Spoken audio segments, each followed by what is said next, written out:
I'm wearing a pair of shoes. They're ugly shoes, uncomfortable shoes. I hate my shoes. Each day I wear them, and each day I wish I had another pair. Some days my shoes hurt so bad that I don't think I can take another step. Yet I continue to wear them. I get funny looks wearing these shoes. They are looks of sympathy. I can tell in others' eyes that they are glad they're my shoes and not theirs. They never talk about my shoes. To learn how awful my shoes are might make them uncomfortable. To truly understand these shoes, you must walk in them. But once you put them on, you can never take them off. I now realize that I'm not the only one who wears these shoes. There are many pairs in this world. Some women are like me and ache daily as they try and walk in them. Some have learned how to walk in them so they don't hurt quite so much. Some have worn the shoes so long that days will go by before they think about how much they hurt. No mother deserves to wear these shoes. Yet because of these shoes, I am a stronger woman. These shoes have given me the strength to face anything. They have made me who I am. I'll forever walk in the shoes of a mother who has lost a child. My name is Kim Ledford, and I would like to share a story with you today about choices, about consequences, and a story about forgiveness. Before I get into that story, I'd like to tell you a little bit about me because it's a big part of my story. I was raised in Cleveland, Tennessee. I was the baby of 4 girls. My sisters were 7, 11, and 14 when I was born. I always told my mother that I was an accident. And she said, "No, honey." She said, "You were the only one that I asked your daddy for." She said, when your youngest sister started school, I told your dad that I wasn't going to be at home by myself and I wanted another baby. And she got me. I was completely different than my other 3 sisters. She carried me very differently. She got sick with me when she didn't with the other 3. So back in the 60s, they didn't have sonograms, and everybody just assumed that I was a boy because of the way she did carry me. When I was born, my daddy came home from the hospital to my other 3 sisters, and they said, "Do we have a brother?" And he said, "No, you got another one just like those other 2 laying there beside you." I was a very independent child, much different than my other sisters. I didn't always listen to what my mother told me. I was a rebellious child. She told me at 5 years old she knew that I was going to be trouble because she would bring me 2 dresses to wear to kindergarten, and she said, "You would always pick out the one that I didn't want you to wear." That independent spirit served me well over the years as I have gone through some of the things that I've gone through.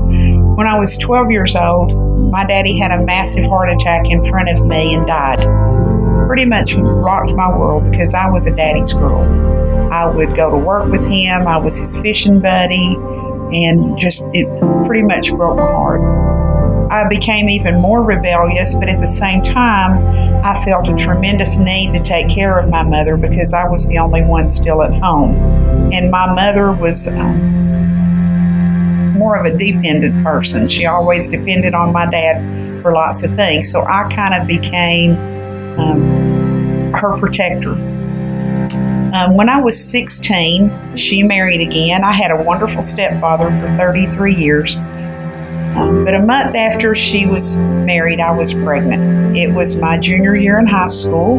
I didn't feel like my mother needed me anymore, and so I turned elsewhere for the love that I had missed. The boy was 4 years older than me.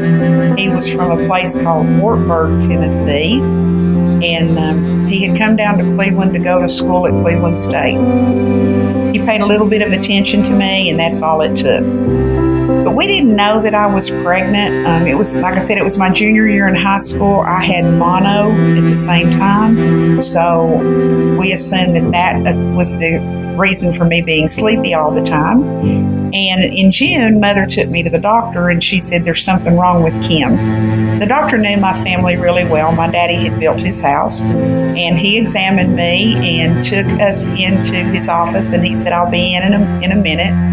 And he came in and told my mother and I both at the same time that I was 4.5 months pregnant. He said, you've got some decisions to make, and you need to do it quickly. You can have an abortion and nobody will ever know you were pregnant.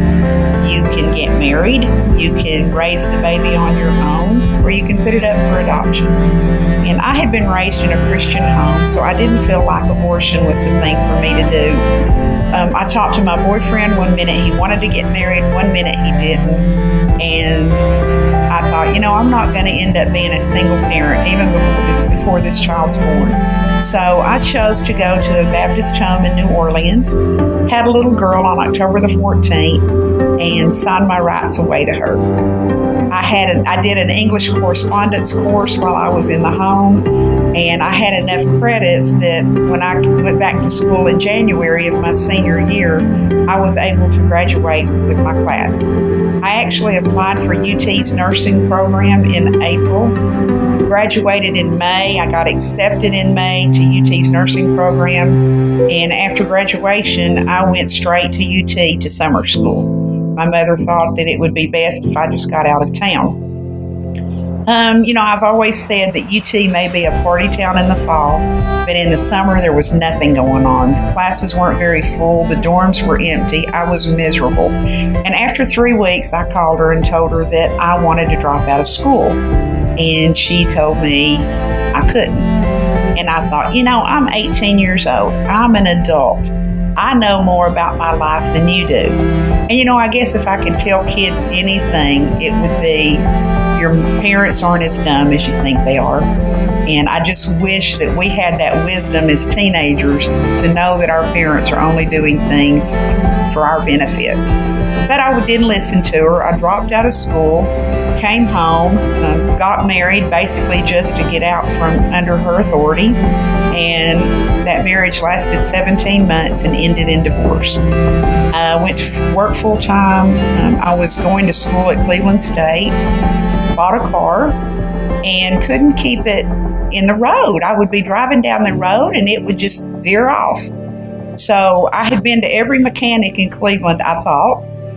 Pulled into a place one day and I was telling the guy at the gas station what it was doing, and he asked me if I had been to see Danny Ledford. And I said, no, who's that? And he said, he's the best front-end alignment man in Cleveland. If anybody can line it up, he can. So I showed up at his shop and went in, played the dumb little pitiful blonde, and he fixed my car. And 6 months later, we were married and have been. In November of this year, it will be 35 years. We tried for 2 years to have a baby after we got married. More than anything in the world, I had that ache in my heart. I wanted to be a mama. And after 2 years of trying, we went to a doctor in Chattanooga, and he told us that my tubes were completely blocked. And he said, there's a new surgery that's out. I can pretty much guarantee after this surgery that you'll be able to get pregnant. So we went in July of 1985 for surgery. He came out in 45 minutes and told my husband that he had done a complete hysterectomy on me. He said if I hadn't have, she would have been dead in 6 months. So Danny woke me up to tell me that we would never have children of our own. And I was pretty devastated. I was mad at God. I was mad at the world because I had given the only child I was ever going to have away to somebody else and given them an opportunity to have a family, and I wanted to have a family. God had different plans for us, even though I was mad at him. We went back to church that we had been attending about a month after that, and there was a lady there that knew a little girl that was 17 years old. She had had 2 abortions, and she was pregnant again and did not want to abort this one. They asked us if we wanted the baby, and we said, of course we do. We got an attorney in Cleveland, started adoption proceedings right away. They called me on October the 14th, the same day that my daughter had been born, just 7 years later. And told us that she was in labor. Danny and I went to the hospital. Our Dustin wasn't born until I think it was 5:55 in the morning on the 15th. But they brought him out of the delivery room and put him in my arms. And I just remember how my heart leapt with joy because I was a mama. I looked down at him and I thought, oh my word, I have just become mama to Quasimodo. It was the ugliest baby I have ever seen in my life. He was red, he was wrinkled up, his little arms couldn't have been any bigger than the size of a quarter. They had to use forceps, and his little head just had perfect little knots. My sister called him a blockhead, and that's pretty much what he looked like, was a blockhead. But it didn't matter to me how ugly he was. I could deal with ugly. I just wanted to be a mama, and I was finally going to be a mama. Dustin was the light of our lives. A friend of ours, as he grew and got older, he became much better looking. He was cute by the time he was probably 3 months old. But a friend of ours said that Dustin kept us on our toes, not knowing what he was going to do next. And he also kept us on our knees in prayer, not knowing what he was going to do next. He was full of life. He loved being adventurous. Just a couple of stories. I've always said Dustin can't be here to introduce himself, so I have to introduce you to him. And I'd just like to share a couple of stories with you to kind of let you know what kind of kid he was. He broke his first bone when he was 3 by jumping off of the monkey bar on his swing set, and he hit his arm on the slide. And I heard it crack. I was outside with him. And I called his dad and I said, you need to meet me at the hospital. Dustin's broken his arm. And he told me I was exaggerating, but he met us at the hospital.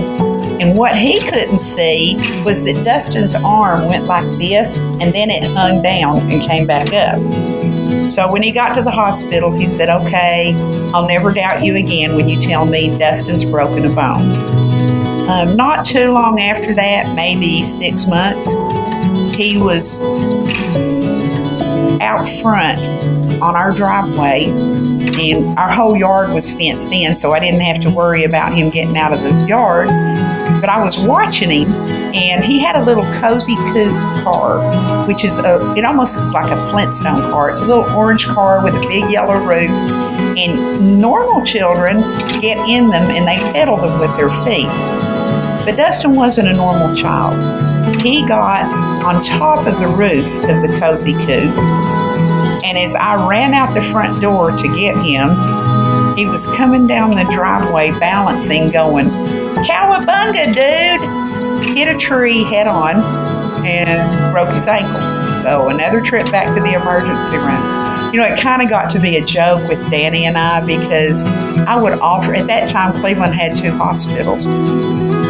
And I would alternate hospitals because I didn't want to be accused of abuse. There were even times that I took him to Chattanooga to T.C. Thompson's. I never, ever, ever even had the thought of abusing that child. But he was just all boy. And, another story, he was maybe 2.5. And we lived in a split foyer, which is the main living quarters, and then there's 6 steps down to a front door and 6 more steps down to the basement. And Dustin and I discovered one day, I was always blessed to be a stay-at-home mom. Danny made enough money that we could live and me be able to be at home with Dustin. But we discovered that I could put him in a clothes basket and I could shove it, and he'd bounce down the 6 steps. He'd get to the bottom and he'd just be giggling and he'd say, "Do again, Mommy." And we'd pull the clothes basket up and I would push him down again. Well, Danny came home from work one day and he said, "What y'all been doing today?" And I said, "Watch this, Daddy." And I put Dustin in the clothes basket and shoved it. And for the first time, after doing it probably 30 times that day, it hung on the first step, flipped Dustin out, and we ended up being in the emergency room the rest of the night getting 6 stitches right here. Danny said, "That's real good, Kim. I'm proud of you." We didn't do that anymore, but we were always finding something to do. I just enjoyed being a mama to him. He started playing baseball when he was 3 because Daddy was his coach. And so back then you could start playing if your parent was willing to coach. He loved t-ball from the very start. He played basketball and baseball in elementary school and in junior high. And then in high school, he settled on the game of baseball. He played center field for Bradley High School. And when he wasn't in center field, he was a left-handed pitcher. Just loved the game so much. He was a lifeguard in the summertime, and I didn't realize as a mother, but when you play a sport in high school, I thought baseball just went February, March, and April. But when you play a sport, you have to condition for it year round, and I did not know that. So he started in September after school got started back. He did track and lifted weights, and that way he was conditioned when baseball started up in February. He lifeguarded, and that was the perfect job for him because he could do it June, July, and August. And then I would like to tell you that the rest of the school year he would work on his schoolwork, but I would be lying to you if I told you that. He was more interested in girls and playing than he was in schoolwork.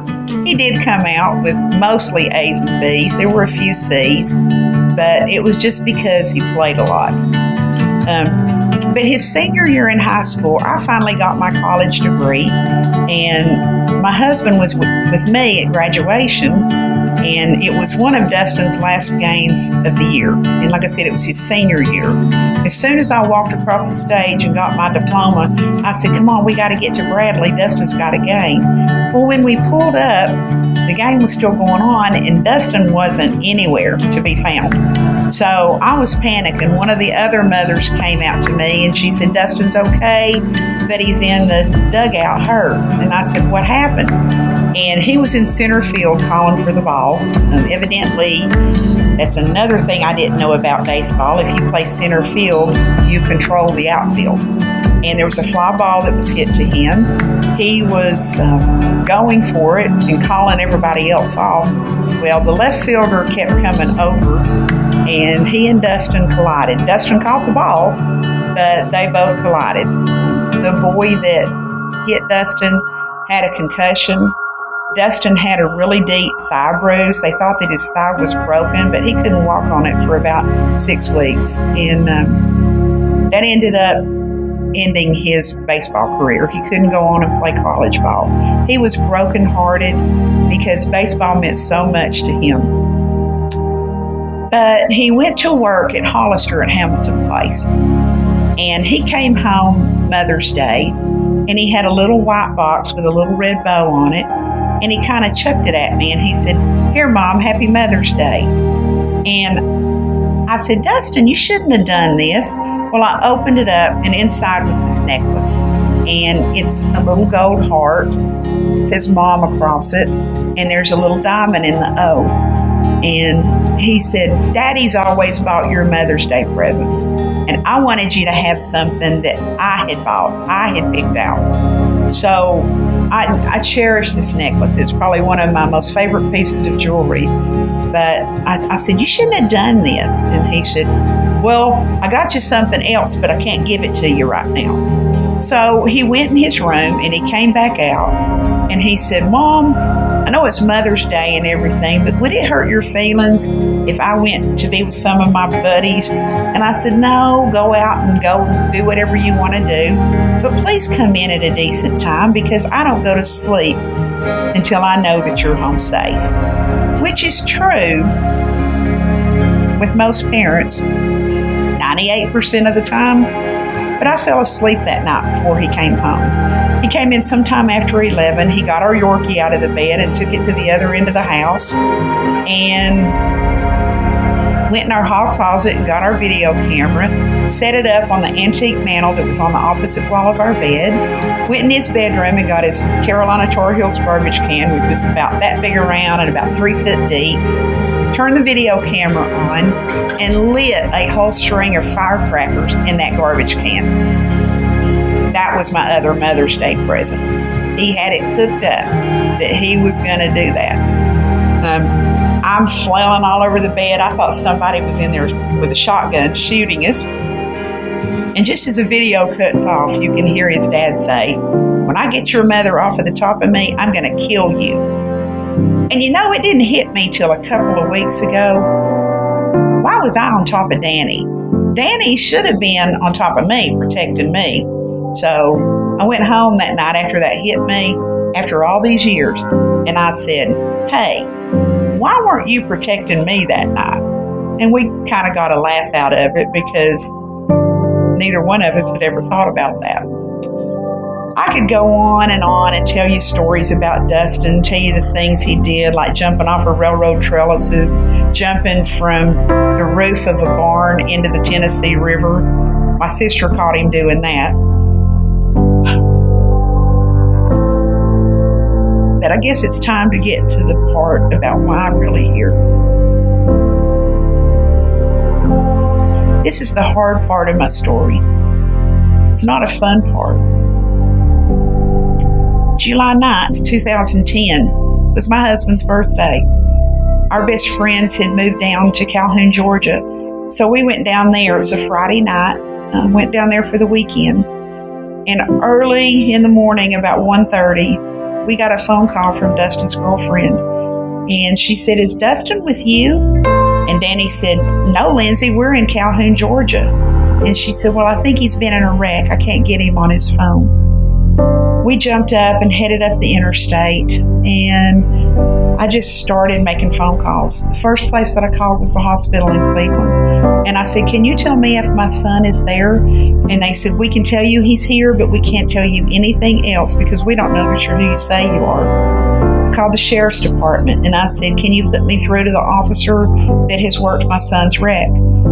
And the officer called me back and he said, "I can tell you that your son's been involved in a very serious crash, but I can't tell you anything else because I don't know that you're who you say you are." So I called friends. I called my sister that lived in Dayton, Tennessee, and I said, "Dustin's been in a wreck. Can you please come?" And I think I wanted her to come because as a mother, I already felt the emptiness in my heart. But my head didn't want to believe what my heart was trying to tell my body. I just couldn't believe that he was gone. We turned off and started coming up the Cleveland-Dalton Highway, which is a shortcut between Dalton and Cleveland, and you can bypass Chattanooga. And got up on a road in Cleveland called APD 40. It's a bypass in Cleveland. There's 2 lanes that go east, 2 lanes that go west. The speed limit's 55. There's a big grass median in between. And my phone rang again, and it was the officer that had just told me 30 minutes previously that he couldn't tell me anything. And he asked me where we were, and I said, "We just got up on APD 40. We're about 10 minutes from the hospital." And he said, "Have you been given an update on your son?" And I said, "No, nobody will tell me anything." And his exact words to me were, "I'm sorry to tell you, but your son has succumbed to his injuries in an automobile crash." You know, I wanted to run. I wanted to scream. I didn't care if I opened up the car door and fell out and Danny ran over me. But I couldn't do any of that because Danny was driving. And at that point, all I wanted to do was get to the hospital and hold my baby. So I couldn't let Danny know because I knew that if I fell apart, he'd pull over on the side of the road and we'd not get to the hospital. So the officer asked me if I knew William Lamb, and I said yes, and he said, "He's the chaplain that's on duty. I'm going to put him on the phone with you." So William got on the phone with me and asked me where we were, and I told him, and he said, "Kim, you've got to get off the bypass and come through town." And I said, but this is the quickest way to the hospital. And he said, baby, there's nothing you can do. You can't bring him back. And he said, I don't want you all going by the wreck site. He said, Kim, I came through there. By now it was about 2:15. He said, I came through there about 30 minutes ago.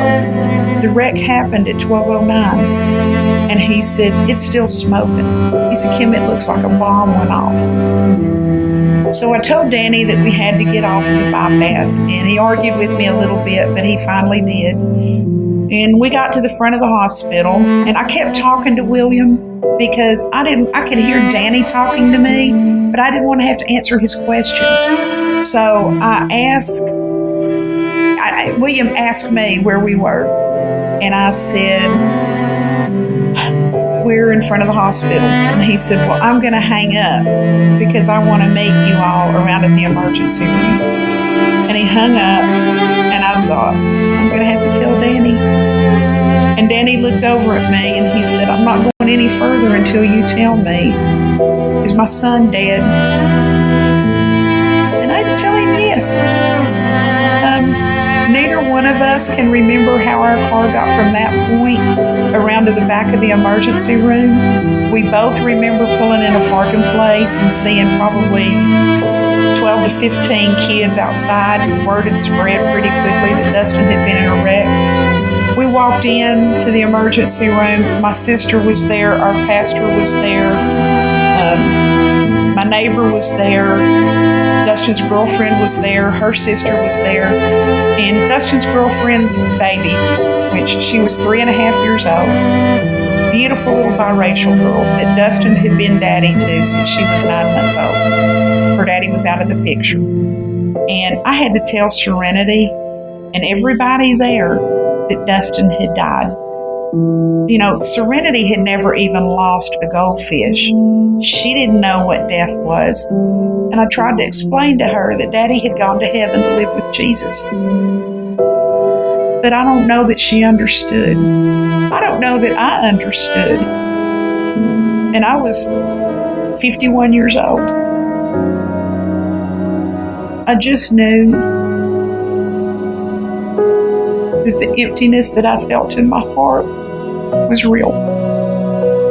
My head had to start finally believing that what I already felt had really come true. The worst nightmare that any parent ever has had become reality for me. You know, Dustin still lived at home, and I was not ready to go back home and face everything that I was going to have to face. So we actually stayed at my mother's for a couple of weeks. Danny went home and got us some clothes and fed Dustin's dog. And Dustin's dog knew that there was something that was wrong. He actually went to a neighbor's and stayed on their porch for the whole 2 weeks that we were gone, even though Danny was going back and forth and feeding him and making sure he had water and letting him run. But I just couldn't go home and face everything. That Saturday afternoon, at some point, some friends of ours came from church and said, what can we do? And I said, I want him to have new clothes. And he had so many clothes, but I knew this was my last opportunity to buy clothes for him. And they took me to American Eagle. I bought a new pullover, a new t-shirt, new khakis, new boxers, even a new belt. And I can't tell you what any of it looks like. I just knew I wanted him to have new. While we were doing that, my sister went to the funeral home to make funeral arrangements. And she took us back on Sunday and she said, I want you all to see what I've done. So the first thing they did was set us down at that big cherry table. And they handed me the little program that had the 23rd Psalm in it, had Dustin's picture on it, the day he was born, the day he had died, and where he was going to be buried. And wanted my approval on that. And I just remember shaking my head. And then they showed me his casket. And I remember looking at it, and I just remember how numb I felt. But for some reason, I looked over in the corner, and I said, I want that one. And my sister said, I was afraid you would see that and want it, but it's $1,500 more. You know, money meant nothing to me at that point. I said we had lost the greatest gift that we had ever been given other than salvation. But you know why I wanted that particular one? It had baseball diamonds on all four corners, and on the lid it had the crossed bats. And I knew that that was made for Dustin. The funeral home graciously gave it to us for the same price as the other one. You know, I don't even know that funeral homes know how to react when there's a death of a child, because that's not the natural order of things. You know, our children are supposed to be there to bury us, and we had lost that because of someone else's decision and a choice that they made. Had visitation. People waited in the line 2.5 hours just to pay their respects. You know, the theme of Dustin's funeral was baseball, because baseball meant so much to him. I like to sew. That's part of my therapy. And I had made him a t-shirt quilt about 3 Christmases before he died that was all of the baseball jerseys that he had had from the time he was 3 all the way through high school. And that actually laid on top of his casket with 24 red rosebuds, because he was 24 years old. And there were 24 baseballs stuck inside that family wreath. Baseball meant so much to him. And I thought, how fitting, because that was such a big part of his life. After visitation that night, we started to leave. And I didn't actually know this until about 3 years ago. Serenity's other grandfather told me that we had already walked out and they were fixing to leave. And he turned around and Serenity was trying to climb up Dustin's casket. And he said, "Baby, you can't do that." And she said, "I want to climb in my daddy's little white bed so he can read to me." And that hurt my heart so bad. But it also thrilled my soul, because it told me what kind of daddy Dustin would have been. He loved that child enough, even though she wasn't his biological child. He loved her enough that he took the time out every night to read to her. He wanted to read her a bedtime story. And that was so special to me. We actually still get to see Serenity. She's 11 now. I said she's the only grandchild we're ever going to have. And we are so very blessed to have her. I want to tell you a little bit about the crash and what happened that night.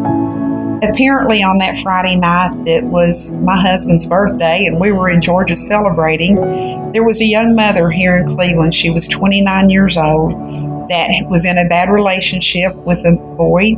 She had been drinking all day long and doing meth, and he was the father of her 29-month-old twins. And he had come over that day, taken her car. They had gotten into a big fight. And about 11:30 that night, she called 911 and hung up. But because it was a 911 call, our city police department went. And when they got there, there was a strong odor of alcohol coming from her, the police report says. But she also had a bloody lip and a black eye. So they assumed he had hit her. And they told her that they were going to take him to jail. So they left, or they had him in the back of the squad car about 10 minutes till 12. And he said, "Don't leave her here alone. She's already told me that she's going to leave." So the police called her mother and they said, "You need to come over and stay with your daughter. She's too intoxicated to be here alone with these children." Her mother came. About 10 minutes till 12, the police left to take him literally 2 blocks from their apartment to our Justice Center. Her mother left a few minutes before 12. And a few minutes after 12, she went out and got in the car. I always thought that it was to go to the Justice Center to get him. But instead of coming out of their apartment and turning right and going 2 blocks, she came out of their apartment and turned left and went the wrong way down APD 40 for about 4.5 miles. Dustin's girlfriend had called him and said, if you'll stop at Walmart and get some bacon and eggs, I'll come and cook you breakfast in the morning.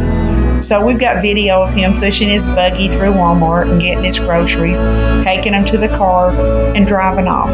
It's a very hard video to watch because we know that that was the last 5 minutes of his life. Dustin didn't have a clue. He was behind a man on APD 40. The man told police that they were both doing about 45. Dustin came out to go around him. They were going up a hill and around a curve. And the man said, when I saw the headlights coming towards me, I thought to myself, is that what I think it is? He swerved to try to get out of the way. Dustin swerved, but her car hit Dustin's in the front driver's side. The engine came in on him, and it burst his aorta. He was 24 years old. He was an athlete. He was in great physical condition. But when your aorta bursts, there's not much they can do for you. And, I remember standing there, too, at the funeral home. And I kept touching his arm. And I kept feeling like what was saran wrap. It felt like saran wrap. And I looked at my husband and I said, why is there saran wrap under Dustin's shirt? And he said, Kim, every bone in Dustin's body from his neck down was broken. And they had to saran wrap his arms and legs to keep the bodily fluids from coming out where there were open wounds from the bones. And I guess if I had to look back on anything, and some of you may think that this is cruel, but as a mother, I would have taken care of him every day for the rest of his life. But I have to tell you, I'm so grateful that he's not a vegetable. I'm so grateful that he's not in a hospital bed. Because I know where he is. He's home. He's safe. The rest of us are the ones that are out wandering around and lost. We're not truly home. And I miss him every day of my life. And I can't ever bring him back. But knowing what I know about heaven, I wouldn't ask him to come back to this earth. And I'm just so terribly grateful that he didn't have to suffer and that it was instant. I don't even know that he realized what had happened. But getting to the wreck. After the wreck happened and the police went to her apartment to tell her family that she had been involved in a wreck, the door was wide open and she had left those two 21-month-old babies in there alone. She woke up in Erlanger 2 weeks later. It broke both of her ankles. There were severe fractures, broke her nose, broke her cheekbones. She had some spine fractures. She had some rib fractures. And 2 weeks later, when she woke up, she told her mother, she said, what happened? And her mother told her she had killed somebody. And she has told me that she couldn't believe that. She said it was like a scene off of television because she said, I didn't drink that much. And she said, I had never gotten a DUI. This was the first time that she had driven impaired, she said. But she went to jail for 8 years. I actually went to her 5 weeks after the wreck when she was in Cleveland in rehab, and I told her I had to forgive her. I said, I'll never forgive the alcohol and I'll never forgive the act, but I have to forgive you, because who am I to ask forgiveness from my Heavenly Father if I'm not willing to forgive you? She told me that she remembered that, and she said, I remember you saying don't let Dustin die in vain. I said, make something come of this. Well, I started speaking while she was in prison. I speak at, victim impact panels. I speak for MAD. I speak in schools. I speak in churches. I speak anytime I get an opportunity because I want people to realize that their choices have consequences and they don't only affect them. We went to the first 2 parole hearings and I was successful to keep her behind bars because I just didn't feel like it was time to let her out.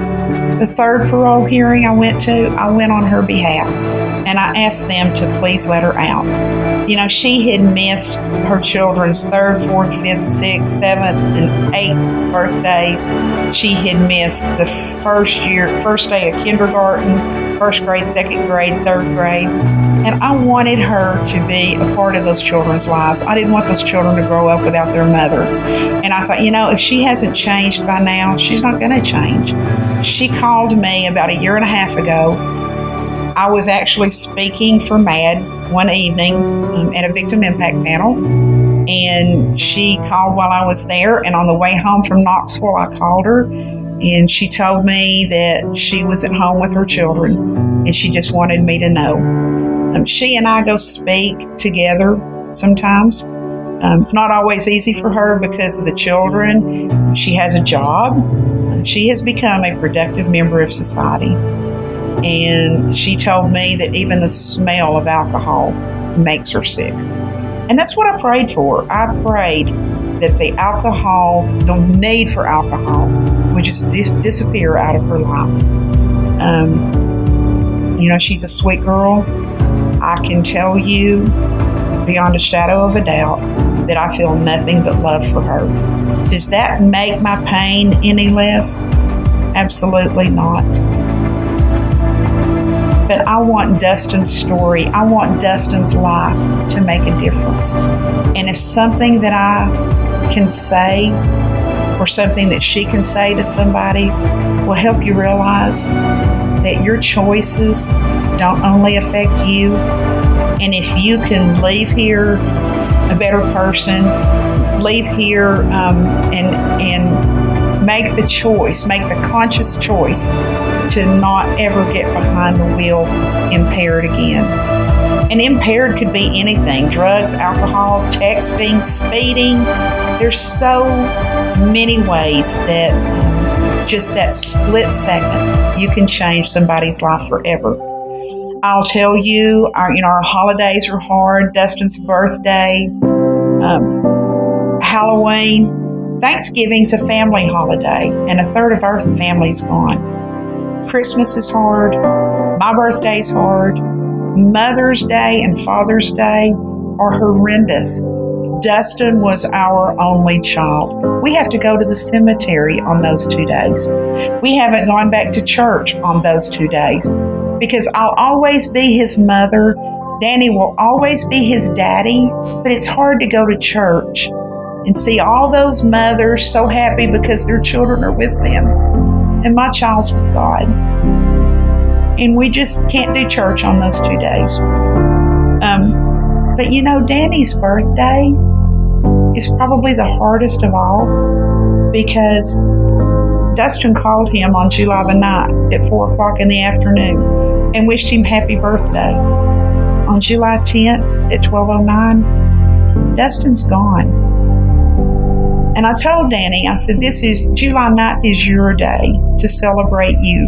We'll deal with July 10th when it comes the next day. So please, please, please, from this broken-hearted mother, make good choices. Make the decision to not drive impaired. There's so many choices now. You can call Uber, you can call a cab, you can call a friend. I almost guarantee you that you could call a parent, and a parent would be more than willing to come get you. You may get yelled at for being in the condition you're in, but if it'll save a life, take responsibility for your actions. I'd like to close with a poem that I cut out of a newspaper when Dustin was 3 months old. I didn't know why I cut it out, but I did. And I hadn't seen it for 24 years. 3 months after he died, I found that poem in the bottom of a Rubbermaid box, and I'd like to share it with you. It says, "I'll lend you a little while, a child of mine," he said, "for you to love while he lives and mourn when he is dead. It may be 6 or 7 years or 22 or 3, but will you, till I call him back, take care of him for me?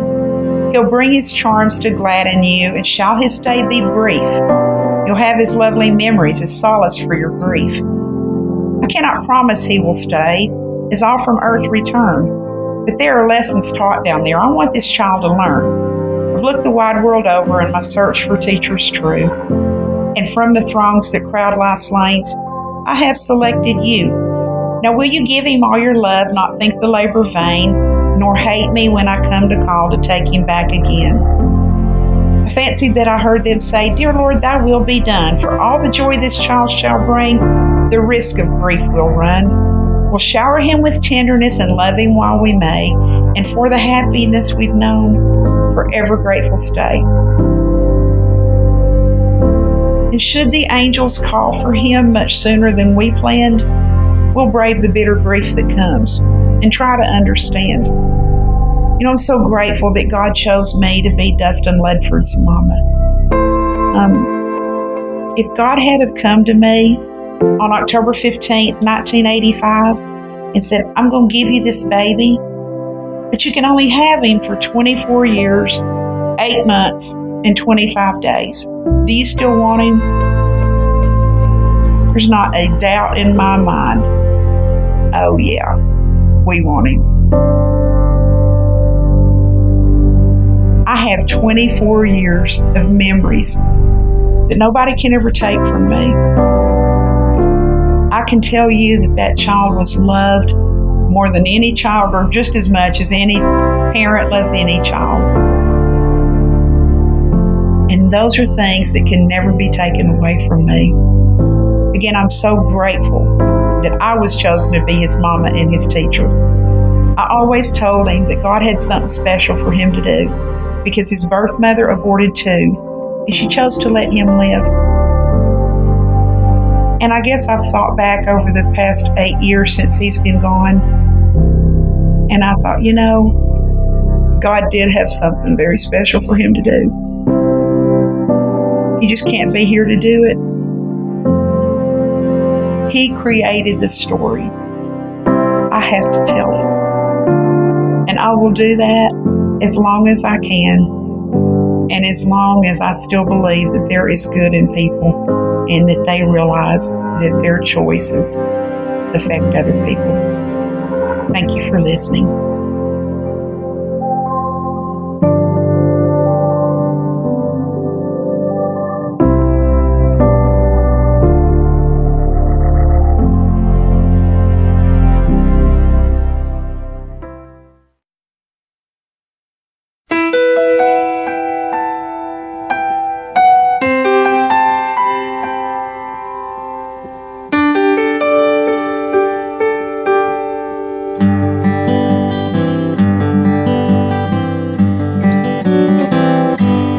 Looking back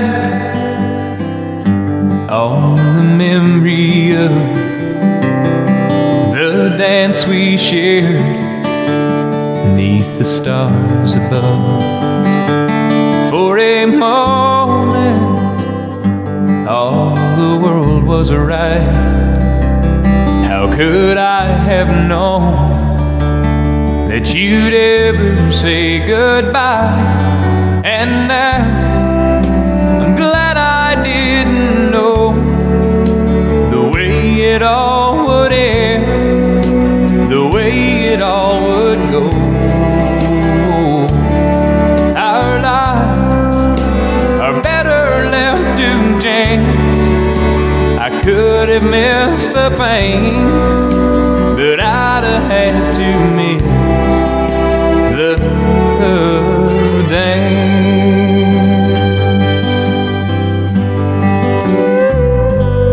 Holding you,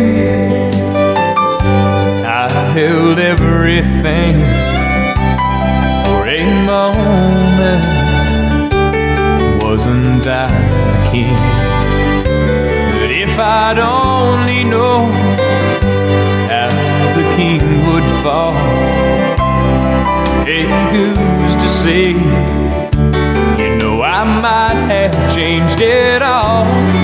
And now I'm glad I didn't know the way it all would end, the way it all would go. Our lives are better left to chance. I could have missed the pain, but I'd have had to miss the dance. It's my life, it's better left to chance. I could have missed the pain, but I'd have had